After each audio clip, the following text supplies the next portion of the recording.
In this video, we're going to talk about the buyer agency agreement. Buyer representative agreement or authority for purchase or sale is Form 300. This is a form required by our office whether we are doing a purchase or a rental for our transaction.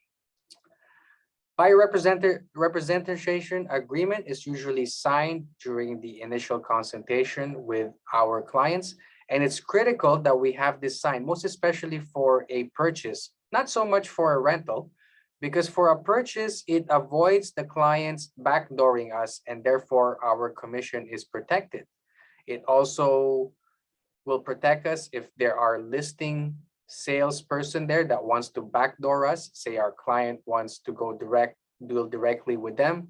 And this is just a protection of our time, because if we're going to invest our time showing properties to our clients, we gotta ensure that we are going to get paid and the transaction is under control. This is a critical piece of document that one must fill out. So how do we do this?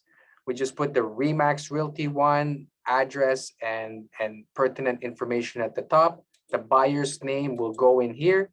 Their address will go in here, the municipality and the postal code.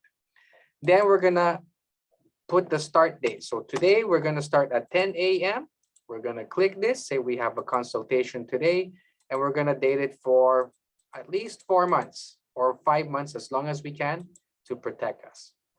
Property use, if they're in for a detached home, semi, or a condo, this is where it goes. And geographic location, we put Toronto, Oakville, and all the places that our clients would like us to help them purchasing this property. We have to specify the geographic location. This, we're gonna have to explain to our clients the definitions and interpretations and the commission. This is critical. This is where a lot of misunderstandings occur, right? So we just have to explain to our client that the brokerage, when we are working with a buyer, we are entitled to 2.5% of the sale of the property, or whatever is indicated on MLS. Because sometimes when you go, say, to Hamilton, they offer 2% commission instead of 2.5%, right? So this is where we put it.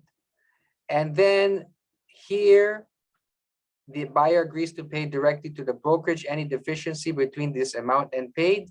What this means, we have to explain to our client, is that, for example, that we have a buyer agency agreement that we have 2.5% agreeable. And the property that they like is only offering 1%. We have to explain to our client that under the buyer agency agreement, if we choose to pursue this, is that there is a 1.5 deficiency that is owed to the brokerage. Therefore, if we do come into terms with this property that's offering only 1%, the buyer has to write a 1.5% check for the deficiency to RE/MAX Realty One, if we choose to pursue them. Okay, if it's a 2% property, a commission offering 2% and we're at 2.5, do we want to pursue them for 0.5%? Probably not. But this is what that section is for. And now the buyer agrees to pay the brokerage such commission if the buyer enters to agreement within. This is called the holdover period, and this is where a lot of confusion happens as well. We have to explain to our clients the holdover period. What's the holdover period? It is the period after the agreement is already done. So for example, for this buyer agency agreement, we have this expiring until October 31st. And for example, this client, we were not able to purchase a property within that time period, but we did show them, for example, a property on Gamma Street. Now, after the buyer agency agreement has expired, our client tells us, okay, we don't want to deal with you anymore. We'll employ another brokerage in the meantime. Now, in the event this buyer, say, for example, purchases a property that we showed them during the buyer agency agreement within 90 days, then we are entitled to commission. So for example, they bought the Gamma property on November 15 and we find out, we can actually go ahead and tell our clients, listen, under the holdover period, we are protected from this commission because we introduced you to the property prior. And if the client refuses, we can actually go ahead and go to small claims court, and this agreement of buyer agency agreement will hold. And that is the holdover period. We just have them to initial this. We have to tell our clients to take the time to read the fine print in the buyer agency agreement, because there are many disputes regarding buyer agency agreement, and our role as a realtor is to be very clear with our clients what they are signing. Now, once they have signed the entire form, this is where we sign.